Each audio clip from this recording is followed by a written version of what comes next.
What's up, everybody, and welcome to ITG Daily, the show that brings you the hottest in gaming news. I'm Drew Bosley. You can find me on Twitter at ArtisticGamer28, and that's the one, the only. It is Scott Savage. Find him on Twitter at Savage. Scott, what's going on, buddy? I took a little break from the horror games last night, and I tried to play some Metroidvanias. Yeah, Dead Cells and Record of a Lotus War, something like that. Very nice, very nice. What was I playing? Oh, I can talk about it now, can I? Yep, I played Ghostbusters Spirits Unleashed. Ha ha ha! Dude, I'm having a blast. There's lots to talk about. A review will be up next week. We're working on a live stream and a let's play for it. So yeah, lots to kind of get going on that. But what's lots happening right now is when we're live every day, Monday to Friday at 11 a.m. Eastern ish.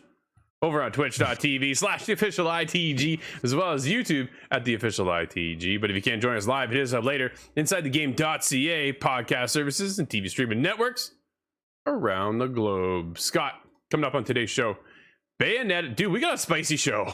I looked at the doc today and went, wow, there's a lot going on, and it's not exactly all the greatest news I've seen in a while.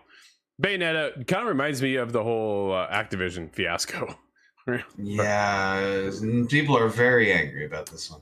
Yeah, very much so. Bayonetta voice actor wants fans to boycott the next installment in the series. Yikes. Does PlayStation and Xbox have their next consoles out for devs? And it's not even a question. Yes, we will be getting another Fallout game. Dude, I never questioned that at all. No.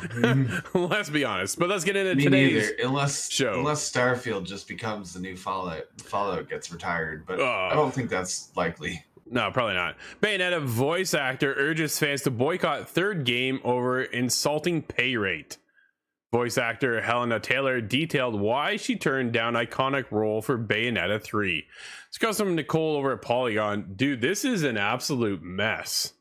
When I read all, like, there's a lot here to soak in. So sit back and relax, Scott. Original Bayonetta voice actor Helena Taylor said that developer Platinum Games, quote, insulting, end quote, pay rate kept her from voicing the character in Bayonetta 3. Taylor published a series of videos via Twitter on Saturday in which she detailed her reasons for turning down the role, claiming that Platinum Games gave her a final offer of $4,000 to voice the iconic role. Bayonetta 3 director Yuzuki Miyata, I'm gonna go with that, Scott. How was I close? Dude, was I close? Yeah, I'd say Yasuke. Yasuke. Whatever. I was this close. You guys you all know where I stand with this. Confirmed in October that Taylor would not be reprising her role in the franchise's third game. Instead, Jennifer Hale, a prolific voice actor known for her roles as big as Mass Effect's Commander Shepard, dude, and Overwatch's Ashe. Ashe is a wicked character. I was just using her the other day. I'm just saying. Would take over the voice of Bayonetta. Well, the game director told Game Informer that overlapping circumstances kept Taylor from reprising the role. Quote, "We held auditions to cast a new role of Bayonetta and offered the role to Jennifer Hale, whom we felt was a good match for the character." Miyata told Game Informer, "I understand the concerns some fans have about the voice change at this point in the series, but Jennifer's performance was beyond what we could have imagined." Dude, that is a major impact right there, Scott. The fact that you're changing the main character. I often go back to the thought of Snake. Metal Gear Solid. Yeah. Dude, huge change, right? David Hayter no longer voicing Snake in 5, sorry. And you're kind of like, whoa, that's a little weird. And it's kind of, I'm getting the same kind of feeling and vibe here as well. Wouldn't you think? You get used to those characters being a certain way. Yeah. Even Commander Shepard, if Commander Shepard appeared with a different voice, that would be very strange. Absolutely. Yeah, it would be. I think of Sam Fisher, of course. Nobody does Michael Ironside like Michael Ironside. Right? Absolutely. But it's Taylor disputed that characterization and said that she too auditioned for the role and, quote, passed with flying colors, end quote. She said she first received a lower offer before writing to Platinum's co-founder Hideki Kamiya to ask for more. That's when she said she was offered $4,000 for the role. Quote, "This is an insult to me. The amount of time that I took to work on my talent and everything that I have given this game and the fans," end quote, Taylor said. Quote, "I'm asking the fans to boycott this game and instead spend the money you would spend on this game donating it to charity," end quote. In the days since Taylor's original tweets, where she also described declining mental health and suicidal ideation, dude, that's after declining the role, her videos have amassed more than 80,000 retweets. That's not sounding too healthy over there, unfortunately. Neither Platinum Games nor publisher Nintendo have responded to Polygon's request to comment. Platinum Games Kamiya appeared to respond to Taylor's allegations Saturday via Twitter. Quote, "Sad and deplorable about the attitude of untruth," end quote, he tweeted. Quote, "That's all I can say. That's all I can tell now. By the way, beware of my rules," end quote. Dude, it gets interesting again. Like, this is wow, what a fascinating article this turned out to be. Kamiya warning is in regards to rules he keeps about tweeting at him, specifically not to tweet at him in English or any other language than Japanese. No repeated questions, not tagging him in conversations, and no advice. He frequently blocks people that breaks his rules. Dude, that's the guy's laid down the law, and if you don't abide by them, you're out. Kamiya told Twitter's account was briefly restricted during Saturday's blocking spree before he deleted and reactivated his account. He's made no other direct comment about Taylor's acquisitions. Platinum Games' $4,000 offer is not exceptionally low for a lot of voice actors. Video game voice actors have spoken out on Twitter over the weekend about notoriously low pay.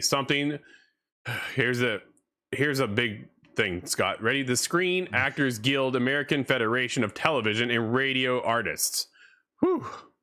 As previously also known as addressed. SAG-AFTRA. Yeah, you can't shorten. Like, I get the shorten thing, but at the same time, like, that's just weird. But either way, Taylor is a member of this organization that regulates minimum rates to eligible performers and works. Video game voice actors must be paid almost $1,000 per 4-hour days. With 3 voices maximum under current SAG-AFTRA terms. The hourly rate is $478.50 for a single voice, with $319 added for an additional voices. Bonus payments are tacked on for the number of sessions it takes to record the game. A secondary compensation line that SAG-AFTRA, man oh man, voice actors won after 11-month strike. That started in 2016. Voice game actors do not typically receive residual or royalty payments like voice actors do in other industries. Now, Taylor had previously told a Nintendo podcast in 2018 that she recorded her lines for Bayonetta and Bayonetta 2 over 4 days, with each session lasting 4 hours. In this case, the $4,000 minimum pay rate would line up.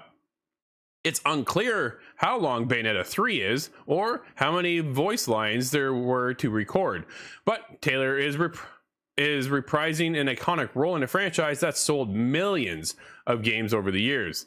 The exploitation of voice actors is not new. Voice director Elena Zabro told Polygon, so many indie projects especially has low voice acting rates, mere dollars per final line delivered, or worse, a flat rate for an entire project that means well under $1 per line. Zabro continued, it happens to all voice actors, big and small. We had an update as of yesterday. As it continues on, Scott, Bayonetta 3 voice actor Jennifer Hale has responded to the discussion around the game and its voice actors. Hale published a statement on Twitter writing that she supports, quote, every actor's right to be paid well, end quote, and that she's an advocate for this for years. She noted, however, that she's signed a non-disclosure agreement and cannot speak directly about the situation. Quote, my reputation speaks for itself, end quote. Oh, Scott, dude, that's wow. Now, Jennifer Hale became the target of a lot of backlash, a lot of anger surrounding this whole situation. Sure. And although that makes sense just in a general sense, it was not her decision. Jennifer Hale had no opinion, no decision-making ability in this situation. So it is quite unfair to take that wrath towards her, although there is it makes sense to have a lot of anger in this situation. It's directed towards the wrong case in this scenario, but I've even seen David Hayter come to the defense of Jennifer Hale as well, saying, this is how it works in the industry. Sometimes when you get a new role, you go down the line, what happened, why am I replacing this person? But a lot of the times they don't speak about it. They don't have to. No, they don't have to, and with her NDA, she's not allowed to, right? Like there's other things behind this, but Bayonetta 3 in some hot water right now with what's going on. I get the frustrations of those being underpaid. There's a lot of that happening. Dude, it's just unfortunate. But it's, again, right, it doesn't fall back on Jennifer's it's not her fault. Just leave her alone. Yeah. She's now taken over. It's definitely going to be a different twist. I've never been a Bayonetta fan, so for me, it's not going to impact that main character for Bayonetta for me. Like, dude, I've never played, I don't think I've played one. Have you played any of them at all? No, I've seen the first one played quite a bit, but I don't recall the character being very verbose. Yeah, so I'm curious to see how many lines there are even in Bayonetta 3. Is $4,000 okay? Or is it, well, obviously Taylor feels otherwise, but it's one of those situations that, man, oh man, there's a couple stories here that we just don't know about, right? Like there's one party, two party, and then the truth of it all kind of thing. So I don't think we'll ever quite know the full details, but it's, wow, what a turn of events over the weekend. It was a mess, man. Yeah. But, it set the certain Twitter spheres on fire. Yeah. Let's get over to Insider Gaming, a little article over there with PS5 Pro and new Xbox dev kits are in devs' hands, it's claimed. Scott, here we go again, man.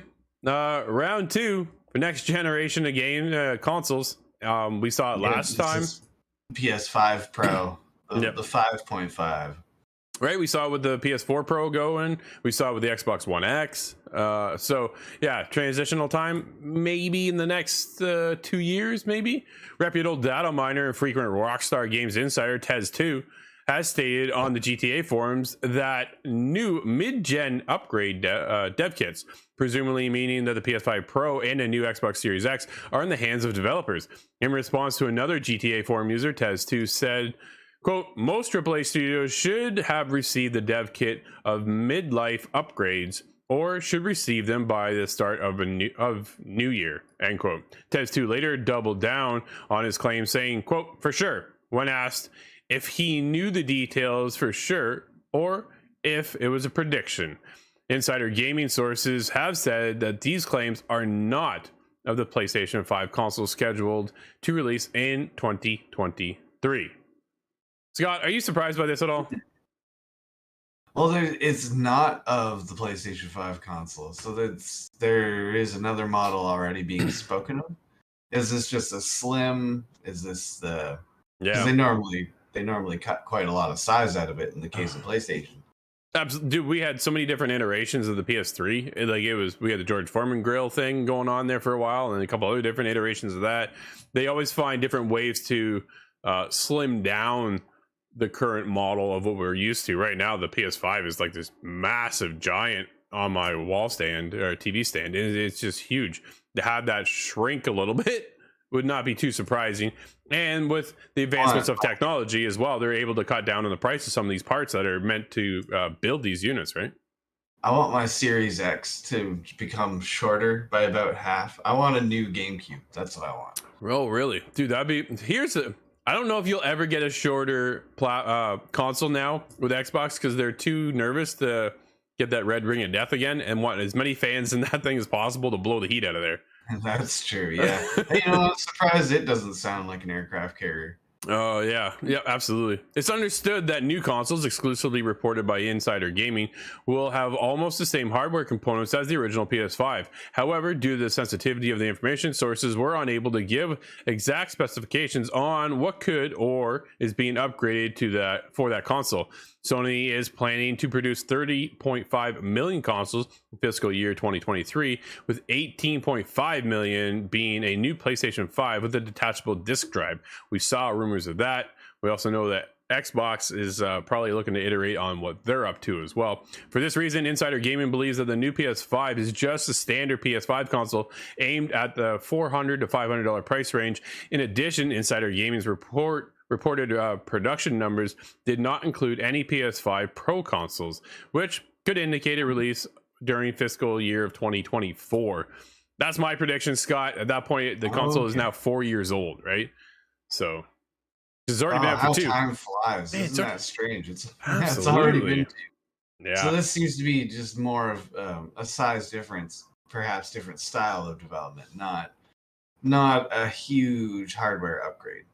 Yeah, that does beg the question: what are they going to call the new upgrade? Is this going to be the Xbox Series? I'm so nervous. Are they going to go X2? Yeah. Do you trust Sony to rename any project? Yeah. Well, they'll stick with PlayStation. Will stick with numbers. Xbox, you never know. Like Xbox really has me nervous with their numbering because it's already confusing. That's the biggest thing, right? It's really confusing to know what series and generation you're kind of in because you have the Xbox One, you have the Xbox One X, and then you got the Xbox Series X, and you got the Xbox Series S, and then you got the streaming console that's going to be coming out soon. They're all over the place. Where PlayStation, it's PlayStation 1, 2, 3, 4, and 5. Like it's pretty. I know exactly where I stand when I grab a PlayStation console. Where Xbox, I might have the latest one. I don't know, right? So it's one of those things. We'll get the. You know what's going to happen is we're going to get the Xbox Series X, but you know how the X starts across? It'll split in the middle, and there'll just be a 2, and it's just going to go like this. Ding, ding. There, Xbox gonna have that one. That's what's going to happen. X2. Well, I can't think of X2 without thinking of X-Men, but oh man, there's a throwback. Speaking of throwback, Scott, Obsidian CEO says it's not even a question if the studio would do another Fallout. No, this is if the studio would do another. So this indicates the willingness, not necessarily the planning at this moment. No, they're not playing it yet, but dude, it's there's something. There's got to be something going in there. I have to temper the excitement because these are the ones that are following. Scott, we're starting a rumor. New Fallout Vegas game in development. No, it's not true. We don't know. Anything. New Vegas 2, please. If they ever need to print money. This comes from OSN over at VG 24/7. Fallout New Vegas fans would love an Obsidian developed game, and a new interview with the studio CEO said that it would love to do another one too. It was the original Fallout's 25th anniversary earlier this month, to 25 years of Fallout. That's nuts. Yeah, I still haven't played the first 2 games. Which I think makes me a casual in terms of Fallout fans. I'm not a Fallout guy at all, right? I've never been a Fallout gamer. It's one of those situations I watch from the outside. I've tried 4. I jumped into Fallout 76. I know that's different, a lot different from the formula, right? A lot of people talk about New Vegas and how that was such a pivotal moment in their gaming library and history at that time. And right? RPG in general, yeah, it really was. Somewhat like Mass Effect 2 being just a ginormous obelisk. I gotta go back and play that one. But to celebrate DualShockers spoke with Obsidian CEO Fergus Urquhart, talking to him about whether the studio would ever come back to do the series. Quote, "If we ever got the opportunity to make another Fallout game, we'd make it," Fergus answered when questioned if Obsidian would say yes to work on a new game. Quote, "There is not even a question of whether or not we would do it. It's just, will the opportunity arise?" End quote. Fergus continued, "I hung around at Interplay for probably an extra year because I wanted to work on Fallout more. I love Fallout," end quote. Obviously, this isn't anything him saying that it will happen, but fans have been hoping it would be possible, as Microsoft acquired Obsidian in 2018 and then later acquired Fallout rights holder Bethesda through buying its parent company ZeniMax. That was for about $7 billion at the time, Scott. That was a big purchase, but this is what you paid for. Absolutely. Right? And now if you own that license, man, why wouldn't you get a new Vegas 2 kind of in development, right? But of course, the next Bethesda IP that everyone is looking forward to is, dude, I think we all know at this point, it's Starfield, right? That's what's going on. Originally set to launch next month, but ultimately and unsurprisingly delayed into 2023. Even though it was announced back in 2018, we've only really had one proper look at the game when it received its first gameplay trailer during the Xbox and Bethesda Game Showcase back in June. Starfield currently doesn't have a release date, but should launch in the first half of 2023, which gives Bethesda plenty of time to actually show more of the game off. While an Obsidian developer developed Fallout is only hypothetical, Todd Howard had said that the words Fallout 5, so there is that to kind of hold on to, Scott. There's also Elder Scrolls 6 at some point. There's so many questions of what's coming and when it's coming and who's gonna get it and when we're gonna get it, and dude, so expect Fallout 5 by 2030. This is what the article ends with. Yeah, just maybe a couple years after GTA 6. We'll see. Yeah, yeah, absolutely. Dude, Starfield, I am looking forward to Starfield. It's one of those things. Bethesda has its ups and downs for me personally, just because play styles, preferences of games, and things like that. I'm just saying, Dishonored 3. Oh, and the glitches, the bugs. Starfield is gonna. But I'm hoping in this scenario with Starfield, people take it in expectingly because it's a Fallout or a Bethesda game. But you shouldn't have to, and that was my biggest gripe, especially when we reviewed Fallout 76. Just the amount of jank in that game was unbearable, and it just why at this point? Why, right? Here now you have Microsoft money. Let's be honest, right? You have Microsoft budgets, so make the game proper and make sure it works. I get the scope of this game is going to be unpredictable as to what you run into, right? Like they cannot, as a developer, expect some of these bugs that are going to pop up, but they can do their best to make sure that they don't happen. And that's all I am asking for. But everybody's used to, oh, it's the Fallout jank. Like, that should not even be a thing, though. Like, let's just have a good game. Dude, Skyrim came to PlayStation, wouldn't even work. Oh. No, it's somewhat charming, though. There is a weird attraction to it. And I know that doesn't make sense. No, it doesn't. You're weird. That's Scott, let's get into one more article before we wrap up the show. Capcom apologizes for Resident Evil Village PC update breaking the game. This comes from Isaiah over Kotaku. If you went to get your butt yeeted by Lady Dimitri... how do you say your name, Scott? I think it's Dimitrescu. There you go. This past weekend, only to have Resident Evil Village crash. Instead, you're not alone. A recent update to the PC version triggered a bug that's crashing the game for many PC players on Steam. Earlier yesterday, Capcom made a post on the official Resident Evil Twitter account apologizing for the inconvenience of the crashes and stating that it is currently working on a fix.